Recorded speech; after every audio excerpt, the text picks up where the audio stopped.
வணக்கம். வேந்தரின் ஒரு நாள் ஒரு பொழுது இரவு செய்திகளுக்காக காவேரி ஜெகநாதன். முதலில் தலைப்புச் செய்திகள். சத்தீஸ்கரில் மாவோயிஸ்டுகள் தாக்குதல், பாதுகாப்பு படை வீரர்கள் 26 பேர் பலி. 2016ஆம் ஆண்டு தாதா சாஹேப் பால்கே விருது, பழம்பெரும் இயக்குனர் கே. விஸ்வநாத்திற்கு அறிவிப்பு. அதிமுக இரு அணிகள் இணைவதில் சிக்கல், பன்னீர்செல்வம் தரப்பு நிபந்தனையால் இழுபறி. தமிழகத்தில் நாளை முழு அடைப்பு போராட்டம், பாதுகாப்பு பணியில் 1 லட்சம் காவலர்கள். சத்தீஸ்கர் மாநிலத்தில் மாவோயிஸ்டுகள் நடத்திய தாக்குதலில் மத்திய பாதுகாப்பு படையைச் சேர்ந்த 26 வீரர்கள் பலியானார்கள். சத்தீஸ்கர் மாநிலத்தின் சுக்மா மாவட்டத்தில் உள்ள அடர்ந்த வனப்பகுதியில் மத்திய பாதுகாப்பு படையினர் தேடுதல் நடவடிக்கையில் ஈடுபட்டனர். அப்போது மறைந்திருந்த மாவோயிஸ்டுகள் துப்பாக்கியால் சுட்டனர். இதற்கு பாதுகாப்பு படையினரும் எதிர்த்தாக்குதல் நடத்தினர். இந்த மோதலில் பாதுகாப்பு படையைச் சேர்ந்த 11 வீரர்கள் சுட்டுக் கொல்லப்பட்டனர். அங்கு விரைந்த மீட்புக் குழுவினர் படுகாயமுற்ற வீரர்களை சுக்மா மாவட்ட மருத்துவமனைக்கு அனுப்பி வைத்தனர். அந்த பகுதியை தங்களுடைய கட்டுப்பாட்டிற்குள் கொண்டு வந்த பாதுகாப்பு படையினர் தேடுதல் நடவடிக்கைகளை தீவிரப்படுத்தினர். இதனிடையே மாவோயிஸ்டுகள் தாக்குதலில் பலியான வீரர்களின் எண்ணிக்கை 26ஆக அதிகரித்துள்ளது. पूरा डिटेल तब आएगा, घटनास्थल में जाकर समीक्षा करेगा, तभी पूरा विवरण अपन बता पाएगा. अभी फर्स्ट प्रायोरिटी हम लोग जो घायलों को इवैक्यूएट कर दिया, डेड बॉडीज को भी वापस रेस्ट कैंप तक लेने के लिए जो अभी अभियान चल रहा है. 2016ஆம் ஆண்டின் தாதா சாஹேப் பால்கே விருது பழம்பெரும் இயக்குனர் கே. விஸ்வநாத்திற்கு அறிவிக்கப்பட்டுள்ளது. சலங்கை ஒலி, சங்கராபரணம், சிப்பிக்குள் முத்து உள்ளிட்ட திரைப்படங்களை கே. விஸ்வநாத் இயக்கியுள்ளார். உத்தம வில்லன், யாரடி நீ மோகினி உள்ளிட்ட படங்களிலும் அவர் நடித்துள்ளார். 1980ஆம் ஆண்டு சங்கராபரணம் திரைப்படத்திற்காக தேசிய விருதை விஸ்வநாத் பெற்றுள்ளார். 2016ஆம் ஆண்டின் தாதா சாஹேப் பால்கே விருது இயக்குனர் கே. விஸ்வநாத்திற்கு அறிவிக்கப்பட்டுள்ளது. விருதுடன் தங்கத்தாமரை மற்றும் 10 லட்சம் ரூபாய் ரொக்கம் ஆகியவை இயக்குனர் விஸ்வநாத்திற்கு வழங்கப்படுகிறது.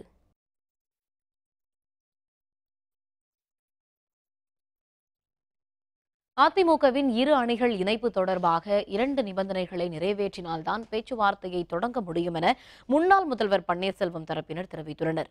அதிமுகவின் இரு அணிகளும் இணைவது தொடர்பான பேச்சுவார்த்தை இன்று நடைபெறும் என்று தகவல்கள் வெளியாகின. இதனிடையே பன்னீர்செல்வம் அணியைச் சேர்ந்த கே. முனுசாமி செய்தியாளர்களை சந்தித்தார். அப்போது பேசிய அவர், ஜெயலலிதா மரணம் குறித்து சிபிஐ விசாரணை, சசிகலாவும் அவருடைய குடும்பத்தினரையும் அதிமுகவில் இருந்து வெளியேற்ற வேண்டும் போன்ற நிபந்தனைகளை ஏற்கனவே தெரிவித்திருந்ததாகவும் அவர் கூறினார். பேச்சுவார்த்தை தொடர்பாக முரண்பட்ட அறிவிப்பால் பழனிசாமி அணியினரை யாரோ பின்னால் இருந்து இயக்குவதாக சந்தேகம் எழுந்துள்ளதாகவும் அவர் கூறினார். இதயம் டாக்டர் புரட்சித் தலைவி அம்மாவுடைய மர்ம மரணம் குறித்து விசாரணையை சிபிஐக்கு மாநில அரசு பரிந்துரை செய்ய வேண்டும். இந்த கோரிக்கை முதன்மையான கோரிக்கை. அடுத்ததாக, இந்த கட்சியே அழிக்கக்கூடிய நிலையிலே இருக்கின்ற சசிகலாவும் சசிகலா குடும்பத்தோடும் அனைவரும் கட்சியை விட்டு வெளியேற்ற வேண்டும். இந்த 2 கோரிக்கைகள் தான். அவர்கள் வேறு எதையோ சொல்லிக் கொண்டிருக்கிறார்கள். இந்த 2 கோரிக்கை தான், வேற எந்த நிபந்தனையுமே கிடையாது. அதிமுகவின் இரு அணிகள் இணைப்பு விவகாரத்தில் முட்டுக்கட்டை போடும் வகையில் ஓபிஎஸ் அணியினர் நடந்து கொள்வதாக அதிமுக அம்மா அணியைச் சேர்ந்த மாநிலங்களவை உறுப்பினர் வைத்திலிங்கம் குற்றம் சாட்டியுள்ளார். சென்னை அதிமுக தலைமை அலுவலகத்தில் செய்தியாளர்களுடன் பேசிய அவர், அதிமுக என்ற இயக்கம் நிலைத்து இருக்கவும் சின்னத்தை மீட்கவும் முயற்சிகள் எடுத்து வருவதாக தெரிவித்தார். இதற்காகத்தான் பிரிந்து சென்றவர்களுக்கு அழைப்பு விடுத்து பேச்சு நடத்த முயற்சிகள் மேற்கொள்ளப்பட்டு வருவதாக அவர் கூறினார். ஆனால் இரு அணிகள் இணைப்பு தொடர்பான பேச்சுவார்த்தைக்கு முட்டுக்கட்டை போடும் வகையில் பன்னீர்செல்வம் அணியினர் பேசி வருவதை தவிர்க்க வேண்டும் என்றும் வைத்திலிங்கம் கேட்டுக் கொண்டார். அண்ணன் ஓபிஎஸ் அணியினரோடு பேச்சுவார்த்தை தொடங்குவதற்கு தொடர்பு கொண்டோம். அவர்கள் எங்களோடு தொடர்பு கொள்ளாமல் பத்திரிகை நிருபர்களுக்கு, மீடியாக்களுக்கு பேட்டி கொடுத்திருக்கிறார்கள். நிபந்தனை விதித்திருக்கிறார்கள். 2 நிபந்தனை. எதையும் உட்கார்ந்து அந்யோன்யமாக ஒரு பிரச்சனைக்கு தீர்வு காண வேண்டும் என்றால் உட்கார்ந்து பேசினால்தான் தீர்வு காண முடியும். பேசுவதற்கு முன்னாலேயே எந்த நிபந்தனை விதித்தாலும் அது பேச்சுவார்த்தைக்கு முட்டுக்கட்டை போட்டு தவிர்ப்பதற்கு சமமாக இருக்கும். விவசாயிகளுக்கு ஆதரவாக எதிர்க்கட்சிகள் சார்பில் தமிழகம் முழுவதும் நாளை முழு அடைப்பு போராட்டம் நடைபெறுகிறது. திமுக தலைமையில் நடைபெற்ற அனைத்துக் கட்சி கூட்டத்தில் தமிழகத்தில் நாளை முழு அடைப்பு போராட்டம் நடத்துவது என தீர்மானிக்கப்பட்டது. இதற்கு காங்கிரஸ், கம்யூனிஸ்ட், விடுதலை சிறுத்தைகள் உட்பட கட்சிகள் ஆதரவு தெரிவித்துள்ளன. வணிகர் சங்கங்கள் ஆதரவு தெரிவித்துள்ளதால் கடைகள், ஹோட்டல்கள் மூடப்படுகின்றன. திரையரங்குகளில் பகல் காட்சிகள் ரத்து செய்யப்படுகின்றன. முழு அடைப்பு போராட்டத்திற்கு ஆதரவு தெரிவித்துள்ள கட்சிகளைச் சேர்ந்த அரசு போக்குவரத்து ஊழியர்களும் போராட்டத்தில் பங்கேற்க இருப்பதாக அறிவித்துள்ளனர். சென்னையில் ஆட்டோக்கள் ஓடாது என அறிவிக்கப்பட்டுள்ளது. இதனிடையே பாதுகாப்பான முறையில் பேருந்துகளை இயக்க தமிழக அரசு திட்டமிட்டுள்ளது. மாநிலம் முழுவதும் 1 லட்சம் காவல்துறையினரும், சென்னையில் மட்டும் 13,000 காவல்துறையினரும் பாதுகாப்பு பணியில் ஈடுபடுத்தப்பட உள்ளனர். பிரதமரின் பயிர் காப்பீட்டு திட்டத்தின் கீழ் வறட்சியால் பாதிக்கப்பட்ட 6 மாவட்டங்களைச் சேர்ந்த 30 விவசாயிகளுக்கு முதல்வர் பழனிசாமி பயிர் காப்பீட்டு இழப்பீட்டினை வழங்கி திட்டத்தை தொடக்கி வைத்தார்.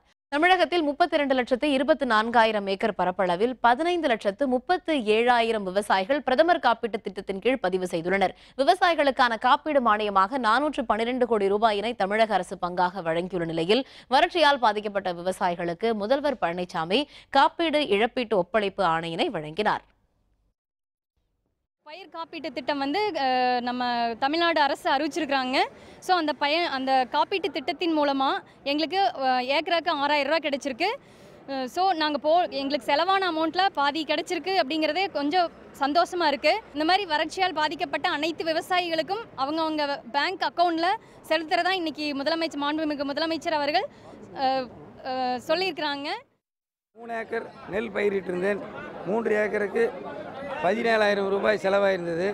இப்பொழுது இந்திய அரசின் பாரத பிரதமரின் பயிர் காப்பீட்டு திட்டத்தின்படி எனக்கு ஏக்கருக்கு 6,500 ரூபாய் இழப்பீடாக வழங்கப்பட்டுள்ளது. ஏக்கருக்கு 16,000 ரூபாய் செலவு செய்துள்ளோம். ஆனால் இப்போ இழப்பீடு தரப்பட்டுள்ளது. இது விவசாயிகளுக்கு போதுமானதல்ல. இரட்டை இலை சின்னம் பெற லஞ்சம் கொடுத்த வழக்கில் தில்லி குற்றப்பிரிவு காவல்துறையினர் 3வது நாளாக டிடிவி தினகரனிடம் விசாரணை மேற்கொண்டனர். அதிமுகவின் இரட்டை இலை சின்னத்தை பெற்றுத்தர லஞ்சம் வாங்கியதாக தில்லியில் சுகேஷ் சந்திரசேகர் என்பவர் கைது செய்யப்பட்டார். மேலும் அவரிடமிருந்து 1 கோடியே 30 லட்சம் ரூபாயை தில்லி காவல்துறையினர் பறிமுதல் செய்தனர். அதிமுக துணை பொதுச் செயலரான தினகரனிடம் லஞ்சம் பெற்றதாக விசாரணையின் போது அவர் வாக்குமூலம் அளித்தார். இதன் அடிப்படையில் தினகரன் மீது வழக்கு பதிவு செய்த தில்லி குற்றப்பிரிவு காவல்துறையினர் நேற்று முன்தினம் 7 மணி நேரமும் நேற்று 5 மணி நேரமும் விசாரணை நடத்தினர். தினகரன் மற்றும் அவருடைய உதவியாளர் ஜனார்த்தனன், நண்பர் மல்லிகார்ஜுனா ஆகியோரிடம் தில்லி குற்றப்பிரிவு காவல்துறையினர் 3வது நாளாக இன்றும் விசாரணை நடத்தினர்.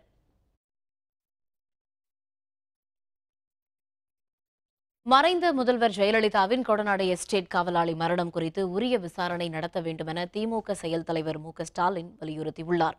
திருவாரூர் தொகுதியில் அடிப்படை வசதிகளை செய்து தரக்கோரி மாவட்ட வருவாய் அலுவலரிடம் ஸ்டாலின் மனு அளித்தார். பின்னர் செய்தியாளர்களுடன் பேசிய அவர், திருவாரூர் பேருந்து நிலைய பணிகளுக்கு திமுக ஆட்சியில் நிதி ஒதுக்கப்பட்டதாக தெரிவித்தார். எனினும் கடந்த 6 ஆண்டுகளாக இதற்கான பணிகள் முழுமையடையவில்லை என்று அவர் குறிப்பிட்டார். ஜெயலலிதா மறைந்த பிறகு கோடநாடு யாருடைய கட்டுப்பாட்டில் இருப்பதாக தெரியவில்லை என்றும் ஸ்டாலின் கூறினார். கொடநாட்டில் இருக்கக்கூடிய காவலர்கள் மர்ம மனிதர்களால் கொலை செய்யப்பட்டிருக்கிறார் என்ற செய்தி கிடைக்கிற போது சட்டம் ஒழுங்கு எந்த நிலையில் இருக்கிறது என்பதற்கு இதைவிட வேறு சான்றை நான் காட்ட வேண்டிய அவசியம் இல்லை. நடந்திருக்கக்கூடிய இந்த மர்ம கொலைக்கு உரிய வகையில் உரிய முறையில் விசாரணை நடத்தி நீதியை நிலைநாட்ட வேண்டும் என்று நான் கேட்டுக்கொள்கிறேன். சித்திரை தமிழ் புத்தாண்டு விருதுகள் 2016 மற்றும் தமிழ் செம்மல் விருதுகள் 2015ற்கான விருதாளர்கள் அறிவிக்கப்பட்டுள்ளனர். இது தொடர்பாக தமிழக அரசு அறிக்கை ஒன்றை வெளியிட்டுள்ளது. 2016ஆம் ஆண்டிற்கான கபிலர் விருது முனைவர் இல க அக்னிபுத்திரன், ஊவேசா விருது முதுமுனைவர் மா அ வெங்கடகிருஷ்ணன், கம்பர் விருது இலங்கை ஜெயராஜ் ஆகியோருக்கு வழங்கப்படுகிறது. சொல்லின் செல்வர் விருது பி மணிகண்டன், ஜியு போப் விருது வைதேகி கர்பர், உமறுப்புலவர் விருது முனைவர் திமு அப்துல் காதர் ஆகியோருக்கு வழங்கப்படுகிறது. இளங்கோவடிகள் விருது நா நஞ்சுண்டன், அம்மா இலக்கிய விருது ஹம்சா தனகோபால் ஆகியோருக்கு வழங்கப்படுகிறது.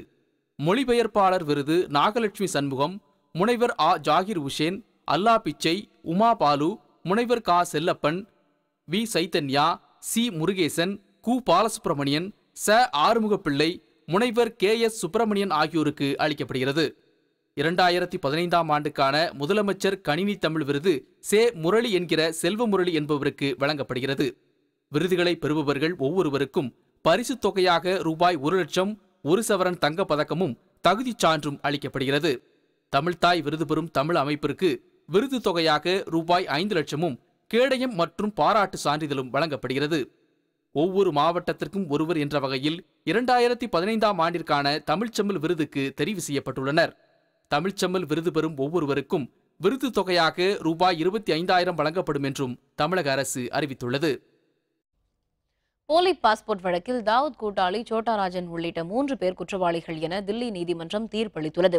இந்தியாவில் நடைபெற்ற கொலை மற்றும் கொள்ளை சம்பவங்களில் தொடர்புடைய சோட்டா ராஜன் மோகன்லால் என்ற பெயரில் போலி பாஸ்போர்ட் உதவியுடன் வெளிநாட்டிற்கு தப்பிச் சென்றார். இந்தோனேஷியாவில் சோட்டா ராஜனும் அவருடைய நண்பர்கள் இருவரும் கடந்த ஆண்டு கைது செய்யப்பட்டனர். தில்லி சிறப்பு நீதிமன்றத்தில் இது தொடர்பாக நடைபெற்ற வழக்கில் குற்றப்பத்திரிகை தாக்கல் செய்யப்பட்டது. வழக்கு விசாரணை முடிவுற்ற நிலையில் தில்லி சிறப்பு நீதிமன்றம் இன்று தீர்ப்பளித்தது. சோட்டா ராஜன் உள்ளிட்ட 3 பேர் குற்றவாளிகள் என தீர்ப்பளித்த நீதிமன்றம் தண்டனை விவரங்கள் குறித்து நாளை அறிவிக்கப்படும் என்று தெரிவித்துள்ளது.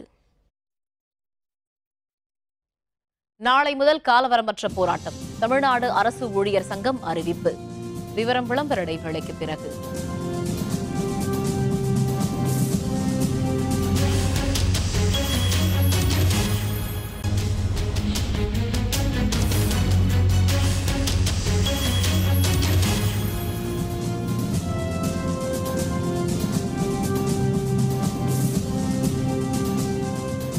செய்திகள் தொடர்கின்றன.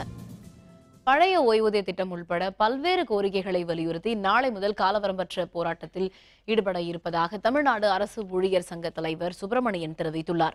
சென்னையில் செய்தியாளர்களுடன் பேசிய அவர், தமிழகம் முழுவதும் நாளை முதல் 64 துறை சார்ந்த அரசு ஊழியர்கள் காலவரையற்ற வேலைநிறுத்த போராட்டத்தில் ஈடுபட இருப்பதாக தெரிவித்தார். தமிழகம் முழுவதும் நாளை நடைபெறவுள்ள காலவரையற்ற வேலைநிறுத்த போராட்டத்தில் சுமார் 5 லட்சத்திற்கும் அதிகமான அரசு ஊழியர்கள் பங்கேற்க இருப்பதாகவும் சுப்பிரமணியன் தெரிவித்தார். ஊதிய குழு அறிவிக்கப்பட்டவுடன் அனைத்து சங்கங்களையும் அழைத்து பேச வேண்டும். புதிய ஓய்வூதிய திட்டத்தை ரத்து செய்ய வேண்டும். 20% இடைக்கால நிவாரணம் வழங்க வேண்டும். அதேபோல் அவுட் சோர்சிங், தொகுப்பூதியம் உள்ளிட்ட நியமனங்களை ரத்து செய்து முறையான நியமனங்கள் செய்ய வேண்டும் என்ற 6 அம்ச கோரிக்கைகளை வலியுறுத்தி நாளை முதல் காலவரையற்ற வேலை நிறுத்தத்தை மிக தீவிரப்படுத்துவது என்று முடிவு செஞ்சிருக்கிறோம். மருத்துவ மேற்படிப்பில் அரசு மருத்துவர்களுக்கான 50% இடஒதுக்கீடு தொடர்பாக மத்திய அரசு உடனடியாக அவசர சட்டம் இயற்ற வேண்டும் என தமிழக காங்கிரஸ் தலைவர் திருநாவுக்கரசர் வலியுறுத்தியுள்ளார். சென்னை அண்ணா சாலையில் உள்ள மருத்துவத்துறை இயக்குநரக வளாகத்தில் மருத்துவர்கள் 6வது நாளாக உள்ளிருப்பு போராட்டத்தில் ஈடுபட்டு வருகின்றனர். தமிழக காங்கிரஸ் கட்சி தலைவர் திருநாவுக்கரசர் நேரில் சென்று போராட்டத்திற்கு ஆதரவளித்தார். பின்னர் செய்தியாளர்களுடன் பேசிய அவர், மருத்துவ மேற்படிப்பில் அரசு மருத்துவர்களுக்கான இடஒதுக்கீடு தொடர்பாக தமிழக அரசு மத்திய அரசிற்கு அழுத்தம் கொடுக்க வேண்டும் என்று தெரிவித்தார். கிராம மருத்துவமனையில் பணியாற்றக்கூடிய அதற்கு ஒரு அடிப்படையாக ஒரு உந்துதலாக இருந்த இந்த 50% மேல்படிப்புக்கான ஒதுக்கீட்டை ரத்து செய்வதால் சாதாரண மக்கள், கிராமப்புறத்தில் வாழக்கூடிய மக்கள், அவர்களுடைய சுகாதாரம், அவர்களுக்கான வசதிகள் தடைப்பட்டு போகக்கூடிய அந்த சூழல் ஏற்படுகிறது. ஜனாதிபதியின் வாயிலாக, பாராளுமன்றத்தின் வாயிலாக அதை நிறைவேற்ற தமிழ்நாடு அரசாங்கம் அதற்குரிய நடவடிக்கைகளை எடுக்க வேண்டும். இதனிடையே சென்னை ராஜீவ்காந்தி அரசு மருத்துவக் கல்லூரியில் இடஒதுக்கீடை கோரி கோரிக்கையை வலியுறுத்தி மருத்துவ மாணவர்கள் தொடர்ந்து 6வது நாளாக போராட்டத்தில் ஈடுபட்டுள்ளனர். மத்திய அரசானது உடனடியாக எம்சிஐயும் மத்திய அரசும் உடனடியாக எங்களுடைய மாநில அரசு மருத்துவர்களின் உரிமையை பறிக்காத வண்ணம், மாநில அரசு உரிமைகளை கெடுக்காத வண்ணம் நடவடிக்கைகளை எடுக்க வேண்டும் என்று வலியுறுத்தி நாங்கள் மருத்துவ மாணவர்கள் இங்கு சென்னை மருத்துவக் கல்லூரியில் போராட்டத்தை தொடர்ந்து நடத்தி கொண்டிருக்கிறோம். தூத்துக்குடி மாவட்டத்தில் விவசாயத்தில் ஏற்பட்ட கடனால் மனமுடைந்த விவசாயி விஷம் அருந்தி தற்கொலை செய்து கொண்டார். தூத்துக்குடி மாவட்டம் முதலிப்பாட்டி கிராமத்தைச் சேர்ந்த விவசாயி தர்மலிங்கம் கடன் வாங்கி பயிர் செய்திருந்தார். வறட்சியால் பயிர்கள் கருகத் தொடங்கியதால் மனமுடைந்த தர்மலிங்கம் பூச்சி மருந்து அருந்தி தற்கொலை செய்து கொண்டார். இதுகுறித்து எட்டயபுரம் காவல்துறையினர் விசாரணை மேற்கொண்டு வருகின்றனர்.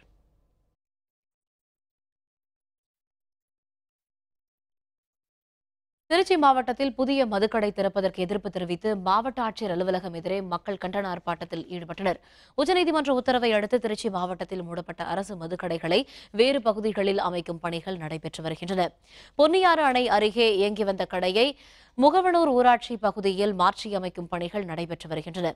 இதற்கு எதிர்ப்பு தெரிவித்து அப்பகுதி மக்கள் மாவட்ட ஆட்சியர் அலுவலகம் எதிரே திரண்டு ஆர்ப்பாட்டத்தில் ஈடுபட்டனர்.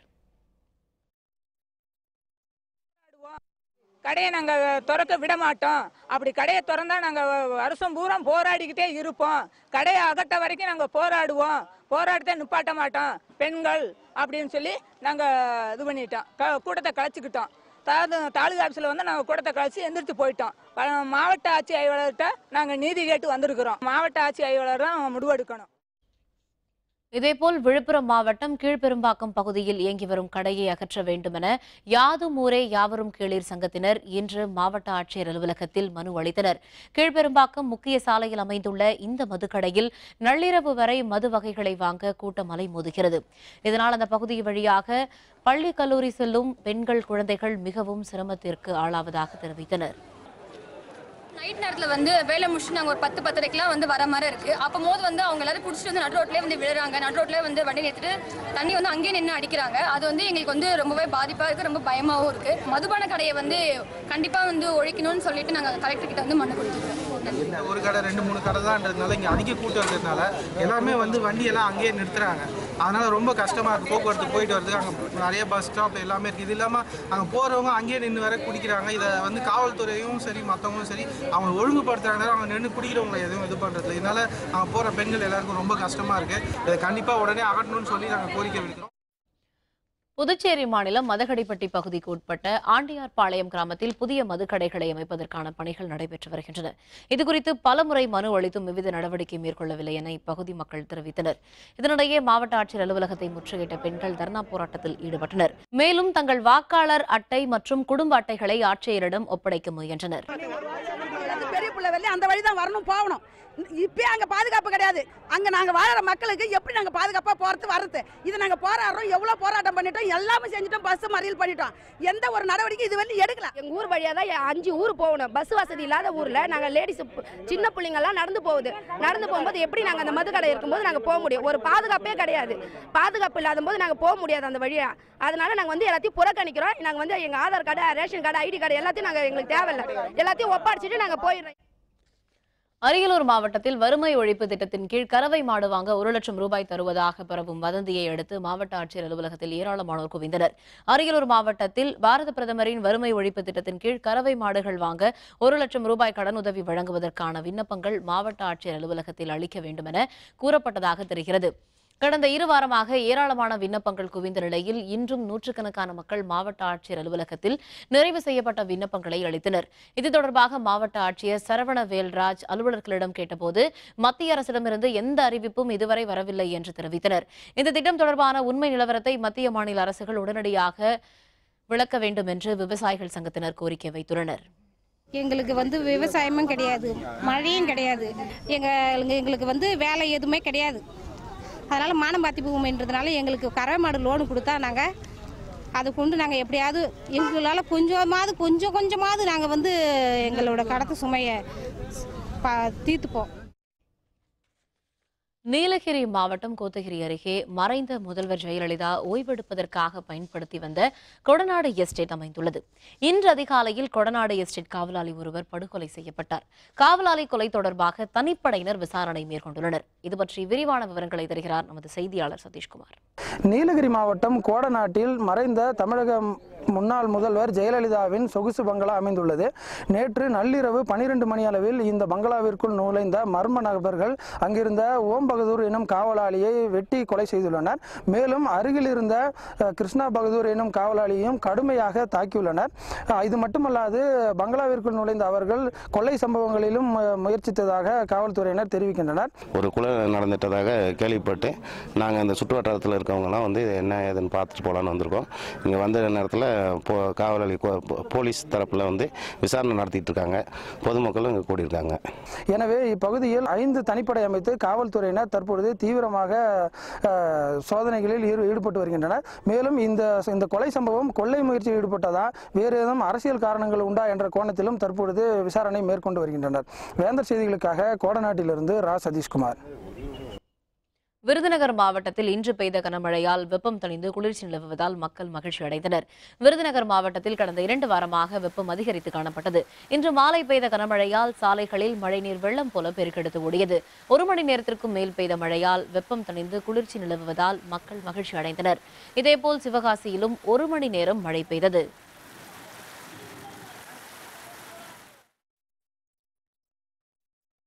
மாரின் லீ பென், இமானுவேல் மக்ரான் இடையே போட்டி. மே மாதம் 7ஆம் தேதி இறுதிச் சுற்று வாக்குப்பதிவு. விவரம் விளம்பர இடைவேளைக்கு பிறகு.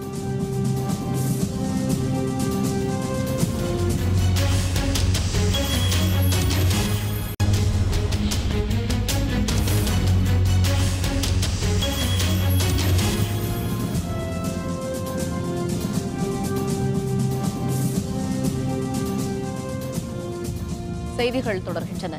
இனி அயலக செய்திகள்.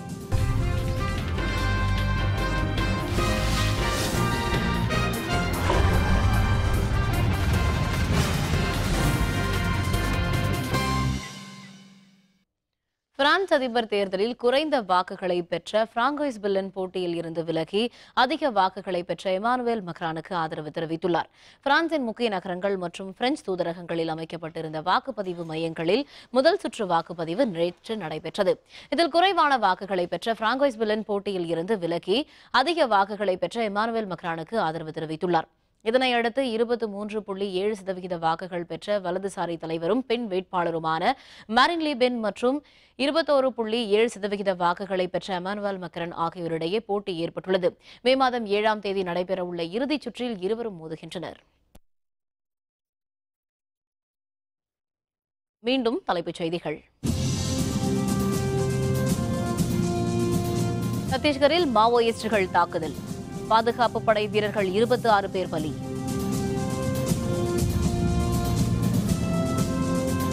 இரண்டாயிரத்தி 16ஆம் ஆண்டு தாதா சாஹேப் பால்கே விருது பழம்பெரும் இயக்குநர் கே விஸ்வநாத்திற்கு அறிவிப்பு. அதிமுக இரு அணிகள் இணைவதில் சிக்கல். பன்னீர்செல்வம் தரப்பு நிபந்தனையால் இழுபறி. தமிழகத்தில் நாளை முழு அடைப்பு போராட்டம். பாதுகாப்பு பணியில் 1 லட்சம் காவலர்கள். இத்துடன் வேந்தரின் ஒரு நாள் ஒரு பொழுது இரவு செய்திகள் நிறைவடைந்தன. மீண்டும் இரவு 10 மணிக்கு கண்ணுறங்கும் வேளை இரவு செய்திகளில் சந்திப்போம்.